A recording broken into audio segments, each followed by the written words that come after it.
ओम शांति। आज 26 जुलाई 2025। आज के श्री महावाक्यों में हमारे परमपिता परमात्मा शिव कहते हैं, मीठे बच्चे, ये संगम युग विकर्म विनाश करने का युग है। इस युग में कोई भी विकर्म तुम्हें नहीं करना है, पावन जरूर बनना है। ये संगम युग विकर्म विनाश करने का युग है। इस युग में कोई भी विकर्म नहीं करना है, पावन जरूर बनना है। प्रश्न, अतीन्द्रिय सुख का अनुभव किन बच्चों को हो सकता है? उत्तर, जो अविनाशी ज्ञान रत्नों से भरपूर हैं, उन्हें ही अतीन्द्रिय सुख का अनुभव हो सकता है। जो जितना ज्ञान को जीवन में धारण करते हैं, उतना साहूकार बनते हैं। अगर ज्ञान रत्न धारण नहीं तो गरीब हैं। बाप तुम्हें पास्ट, प्रेजेंट और फ्यूचर का ज्ञान देकर त्रिकालदर्शी बना रहे हैं। गीत ओम नमो शिवाय। Om Shanti. Past so present चल रहा है, फिर ये जो प्रेजेंट है वे पास्ट हो जाएगा। ये गायन करते हैं पास्ट का। अभी तुम पुरुषोत्तम संगम युग पर हो। पुरुषोत्तम अक्षर जरूर डालना चाहिए। तुम प्रेजेंट देख रहे हो, जो पास्ट का गायन है वह अब प्रैक्टिकल हो रहा है। इसमें कोई संशय नहीं लाना चाहिए। बच्चे जानते हैं संगम युग भी है, कलयुग का अंत भी है। बरोबर संगम युग 5000 वर्ष पहले पास्ट हो गया है, अब फिर प्रेजेंट है। अब बाप आए हैं, फ्यूचर भी वही होगा जो पास्ट हो गया।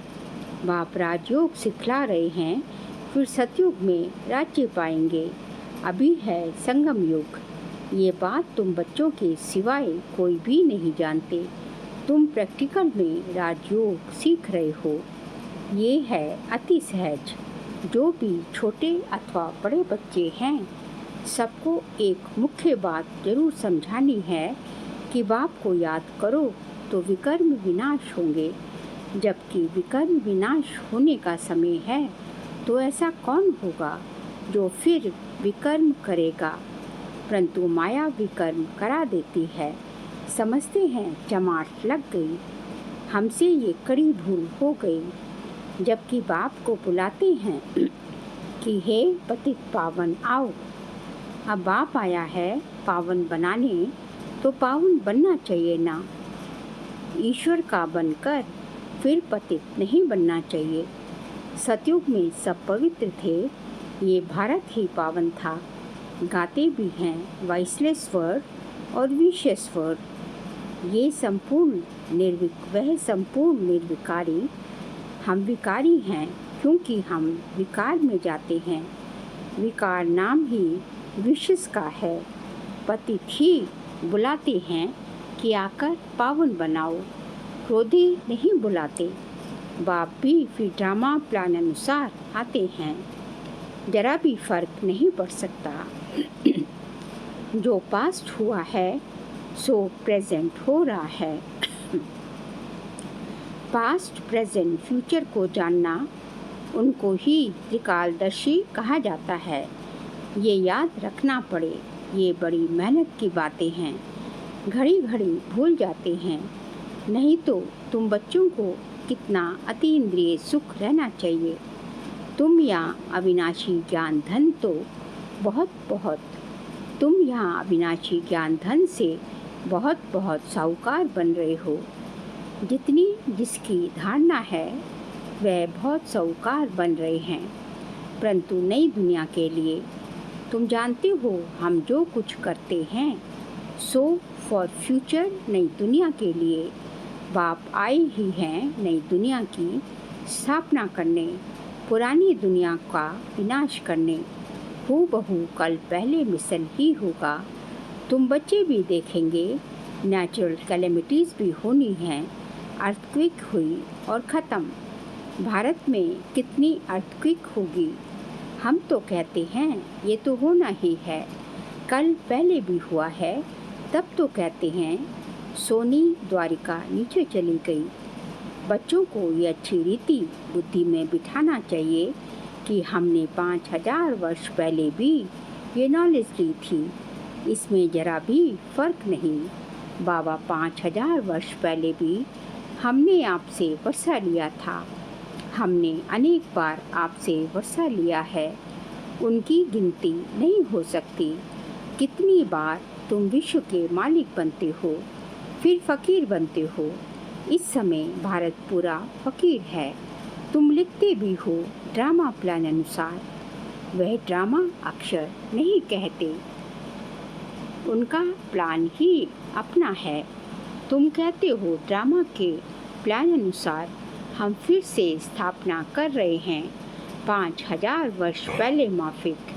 कल पहले जो कर्तव्य किया था सो अब भी श्रीमद् द्वारा करते हैं।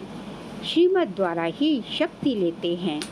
शिव शक्ति नाम भी है ना, तो तुम शिव शक्तियाँ देवियाँ हो जिनका मंदिर में भी पूजन होता है। तुम ही देवियाँ हो जो फिर विश्व का राज्य पाती हो। जगदम्बा को देखो कितनी पूजा है, अनेक नाम रख दिए हैं। है तो एक ही, जैसे बाप भी एक ही शिव है। तुम भी विश्व को स्वर्ग बनाते हो तो तुम्हारी पूजा होती है। अनेक देवियाँ हैं, लक्ष्मी की कितनी पूजा करते हैं। दीपमाला के दिन महालक्ष्मी की पूजा करते हैं। वह हुई हेड महाराजा महादानी, मिलाकर महालक्ष्मी कह देते हैं। उसमें दोनों आ जाते हैं। हम भी महालक्ष्मी की पूजा करते थे। धन वृद्धि को पाया तो समझेंगे महालक्ष्मी की कृपा हुई। बस हर वर्ष पूजा करते हैं। अच्छा, उनसे धन मांगते हैं, देवी से क्या मांगे। तुम संगमयुगी देवियाँ स्वर्ग का वरदान देने वाली हो। मनुष्यों को ये पता नहीं है कि देवियों से स्वर्ग की सब कामनाएं पूरी होती हैं। तुम देवियाँ हो ना, मनुष्यों को ज्ञान दान करती हो जिससे सब कामनाएं पूर्ण कर देती हो। बीमारी आदि होगी तो देवियों को कहेंगे ठीक करो, रक्षा करो। अनेक प्रकार की देवियाँ हैं। तुम हो संगम युग की शिव शक्ति देवियाँ। तुम ही स्वर्ग का वरदान देती हो। बाप भी देते हैं, बच्चे भी देते हैं। महालक्ष्मी दिखाते हैं, नारायण को गुप्त कर देती हैं। बाप तुम बच्चों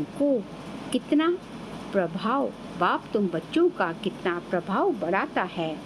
देवियाँ 21 जन्म के लिए सुख की सब कामनाएं पूरी करती हैं। लक्ष्मी से धन मांगते हैं। धन के लिए ही मनुष्य अच्छा धंधा आदि करते हैं। तुमको तो बाप आकर सारे विश्व का मालिक बनाते हैं, अथाह धन देते हैं। श्री लक्ष्मी नारायण विश्व के मालिक थे, अभी कंगाल हैं।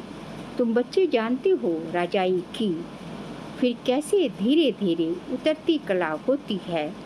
पुनर्जन्म लेते लेते कलाएं कम होते होते अभी देखो कैसी हालत आकर हुई है। ये भी नई बात नहीं। हर 5000 वर्ष बाद चक्र फिरता रहता है। अभी भारत कितना कंगाल है, रावण राज्य है, कितना ऊंच नंबर 1 था, अभी लास्ट नंबर है। लास्ट में ना आए तो नंबर 1 में कैसे आई, हिसाब है ना। धीरज से अगर विचार सागर मंथन करें तो सब बातें आप ही बुद्धि में आ जाएंगी। कितनी मीठी मीठी बातें हैं। अभी तो तुम सारे सृष्टि चक्र को जान गए हो। पढ़ाई सिर्फ स्कूल में नहीं पढ़ी जाती, टीचर सबक देते हैं घर में पढ़ने के लिए, जिसको होमवर्क कहते हैं। बाप भी तुमको घर के लिए पढ़ाई देते हैं। दिन में भल धंधा आदि भी करो, शरीर निर्वाह तो करना ही है। अमृत वेले तो सबको फुर्सत रहती है। सवेरे सवेरे 2-3 बजे का टाइम बहुत अच्छा है। उस समय उठकर बाप को प्यार से याद करो। बाकी इन विकारों ने ही तुम्हें आदि मध्य अंत दुखी किया है। रावण को जलाते हैं, परंतु इसका भी अर्थ कुछ नहीं जानते। बस सिर्फ परंपरा से रावण को जलाने की रस्म चली आई है। ड्रामानुसार ये भी नूंद है, रावण को मारते आए हैं, परंतु रावण मरता ही नहीं। अभी तुम बच्चे जानते हो ये रावण को जलाना बंद कब होगा। तुम अभी सच्ची सच्ची सत्यनारायण की कथा सुनते हो। तुम जानते हो कि हमको अभी बाप से वर्षा मिलता है। बाप को ना जानने के कारण ही सब निधन के हैं। बाप जो भारत को स्वर्ग बनाते हैं उनको भी नहीं जानते हैं। ये भी ड्रामा में नूंद है। सीढ़ी उतरते तमो प्रधान बने तब तो फिर बाप आए, परंतु अपने को तमो प्रधान समझते थोड़ी ही हैं। बाप कहते हैं इस समय सारा खंड जर्जरीभूत अवस्था को पाया है, एक भी सतो प्रधान नहीं। सतो प्रधान होते ही हैं शांति धाम और सुख धाम में। अभी है तमो प्रधान। बाप ही आकर तुम बच्चों को अज्ञान नींद से जगाते हैं। तुम फिर औरों को जगाते हो। जगते रहते हैं। जैसे मनुष्य मरते हैं तो उनका दीवा जलाते हैं कि रोशनी में आ जाएं। अब ये है घोर अंधियारा। आत्माएं वापस अपने घर जा न सके। भल दिन होती है दुख से छूटे। भल दिन होती है दुख से छूटे, परंतु एक भी छूट नहीं सकते। जिन बच्चों को पुरुषोत्तम संगम युग की स्मृति रहती है वह ज्ञान रत्नों का दान करे बिना रह नहीं सकते। जैसे मनुष्य पुरुषोत्तम मास में बहुत दान पुण्य करते हैं, ऐसे इस पुरुषोत्तम संगम युग में तुम्हें ज्ञान रत्नों का दान करना है। ये भी समझते हो स्वयं परमपिता परमात्मा पढ़ा रहे हैं। श्री कृष्ण की बात नहीं। श्री कृष्ण तो है सतयुग का पहला प्रिंस, फिर तो वह पुनर्जन्म लेते आते हैं। बाबा ने पास्ट प्रेजेंट फ्यूचर का भी राज समझाया है। तुम त्रिकालदर्शी बनते हो और कोई त्रिकालदर्शी बन नहीं सके सिवाय बाप के। सृष्टि के आदि मध्य अंत का ज्ञान बाप को है। उनको ही ज्ञान का सागर कहा जाता है। ऊंच ते ऊंच भगवान ही गाया है, वही रचता है। हेवनली गॉड फादर अक्षर बड़ा क्लियर है। हेवन स्थापन करने वाला शिव जयंती भी मनाते हैं, परंतु वह कब आए क्या किया वह कुछ नहीं जानते। जयंती के अर्थ का ही पता नहीं तो फिर मनाकर क्या करेंगे। ये भी ड्रामा में सब है। इस समय ही तुम बच्चे ड्रामा के आदि मध्य अंत को जानते हो, फिर कब नहीं। फिर जब बाबा आएगा तब ही जानेंगे। अभी तुमको स्मृति आई है ये 84 का चक्र कैसे फिरता है। भक्ति मार्ग में क्या है, उनसे तो कुछ भी मिलता नहीं। कितने भक्त लोग भीड़ में धक्का खाने जाते हैं। बाबा ने तुमको उनसे छुड़ा दिया। अब तुम जानते हो हम श्रीमत पर फिर से भारत को श्रेष्ठ बना रहे हैं। श्रीमत से ही श्रेष्ठ बनते हैं। श्रीमत संगम पर ही मिलती है। तुम यथार्थ रीति से जानते हो हम कौन थे, फिर कैसे ये बने हैं। अब फिर पुरुषार्थ कर रहे हैं। पुरुषार्थ करते करते बच्चे अगर कभी फेल हो पड़ो तो बाप को समाचार दो। बाप सावधानी देंगे फिर से खड़े होने की। कभी भी फेलियर हो बैठ नहीं जाना है। फिर से खड़े हो जाओ, दवाई कर लो, सर्जन तो बैठा है ना। बाबा समझाते हैं 5 मंजिल से गिरने और 2 मंजिल से गिरने का फ़र्क कितना है। काम विकार है 5 मंजिल, इसलिए बाबा ने कहा है काम महाशत्रु है। उसने तुमको पतित बनाया है, अब पावन बनो। पतित पावन बाप ही आकर पावन बनाते हैं। जरूर संगम पर ही बनाएंगे ना। कलयुग अंत और सतयुग आदि का ये संगम है। बच्चे जानते हैं बाप अभी कलम लगा रहे हैं, फिर पूरा झाड़ यहाँ बढ़ेगा, ब्राह्मणों का झाड़ बढ़ेगा, फिर सूर्यवंशी चंद्रवंशी में जाकर सुख भोगेंगे। कितना सहज समझाया जाता है। अच्छा, मुरली नहीं मिलती है तो बाप को याद करो। ये बुद्धि से पक्का करो, बुद्धि में पक्का करो कि शिव बाबा ब्रह्मातन से हमको कहते हैं कि मुझे याद करो तो विष्णु के घराने में चले जाएंगे। सारा मदार पुरुषार्थ पर है। कल्प कल्प जो पुरुषार्थ किया है हूबहू वही चलेगा। आधा कल्प देही अभिमानी बने हो, अब देही अभिमानी बनने का पुरुषार्थ करो। इसमें ही मेहनत है। पढ़ाई तो सहज है, मुख्य है पावन बनने की बात। बाप को भूलना ये तो बड़ी भूल है। देह अभिमान में आने से ही भूलते हो। शरीर निर्वाह अर्थ धंधा आदि भल 8 घंटा करो। बाकी 8 घंटा याद में रहने के लिए पुरुषार्थ करना है। वह अवस्था जल्दी नहीं होगी। अंत में जब ये अवस्था होगी तब विनाश होगा। कर्मातीत अवस्था हुई तो फिर ये शरीर ठहर नहीं सकेगा, छूट जाएगा, क्योंकि आत्मा पवित्र बन गई ना। जब नंबरवार कर्मातीत अवस्था हो जाएगी तब लड़ाई शुरू होगी, तब तक रिहर्सल होती रहेगी। अच्छा, मीठे मीठे सिखिल दे बच्चों प्रति माता पिता बाप दादा का याद प्यार और गुड मॉर्निंग। रूहानी बाप की रूहानी बच्चों को नमस्ते। हम रूहानी बच्चों की रूहानी बाप दादा को नमस्ते नमस्ते, गुड मॉर्निंग। शुक्रिया बाबा, शुक्रिया। सार के लिए पॉइंट्स हैं। इस पुरुषोत्तम मास में अविनाशी ज्ञान रत्नों का दान करना है। अमृत वेले उठ विचार सागर मंथन करना है। श्रीमत पर शरीर निर्वाह करते हुए बाप ने जो होमवर्क दिया है वह भी जरूर करना है। सेकंड पॉइंट, पुरुषार्थ में कभी रुकावट आए तो बाप को समाचार देकर श्रीमत लेनी है। सर्जन को सब सुनाना है।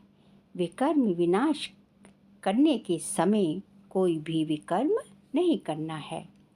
आज का बाबा का वरदान है, अखंड योग की विधि द्वारा अखंड पूज्य बनने वाली श्रेष्ठ महान आत्मा भव।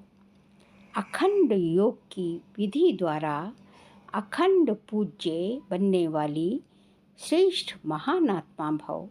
आजकल जो महान आत्माएं कहलाती हैं उन्हों के नाम अखंडानंद आदि रखते हैं, लेकिन सब में अखंड स्वरूप तो आप हो। खंड कहा जाता है खंडित होना, मतलब किसी भी चीज़ जो बीच बीच में टूटती है। तो अखंडानंद जो लौकिक यहाँ के होते हैं, बड़े बड़े जो है सन्यासी वगैरह अपने नाम रखते हैं अखंडानंद, मतलब अखंड प्लस आनंद। जिसके पास आनंद जो है अखंड है, खंडित नहीं है, उनका आनंद कॉन्टिन्यूस है, टूटा नहीं है, नाम रखते हैं। लेकिन वो सब आनंद कैसा है? विनाशी आनंद है। बाबा कहते हैं कि सबसे ज़्यादा सबसे अखंड स्वरूप तो आप बच्चे हो। आनंद में भी अखंड, सुख में भी अखंड, सिर्फ संग दोष में ना हो। कुछ संग में नहीं आना, बस दूसरों के अवगुणों को देखते सुनते डोंट केयर करो, तो इस विशेषता से अखंड योगी बन जाएंगे। दूसरों के जो है यदि अवगुण देख रहे हैं, संग दोष देख रहे हैं, तो उनको डोंट केयर, उसका तुम्हारे ऊपर प्रभाव नहीं पड़ना चाहिए। बस इसी विशेषता के कारण बाबा कहते हैं अखंड योगी बन जाएंगे। जो अखंड योगी हैं वही अखंड पूज्य बनते हैं। तो आप ऐसी महान आत्माएं हो जो आधा कल्प स्वयं पूज्य स्वरूप में रहती हो और आधा कल्प आपके जड़ चित्रों का पूजन होता है। सतयुग त्रेता हम स्वयं ही देवी देवता बनते हैं, तो हमारी हम अखंड पूज्य बनते हैं। और द्वापर से हमारी द्वापर कलयुग में मंदिरों में हमारी प्रतिमाएं रखी जाती है देवी देवताओं की, जो कि पूजी जाती हैं। तो हमारी एक तरह से पूरे कल्प ही हम क्या होते हैं, हम आधा कल्प पूज्य बनते हैं और फिर आधा कल्प हमारी पूज्य स्वरूप में पूजा होती है। तो आधा कल्प हमारी जड़ चित्रों की मंदिरों में पूजन होता है। फिर स्लोगन है, दिव्य बुद्धि ही साइलेंस की शक्ति का आधार है। दिव्य बुद्धि ही साइलेंस की शक्ति का आधार है। बाबा ने ब्राह्मण जन्म लेते ही ब्राह्मण 2 गिफ्ट जन्म से ही दे दिए, दिव्य बुद्धि और दिव्य नेत्र।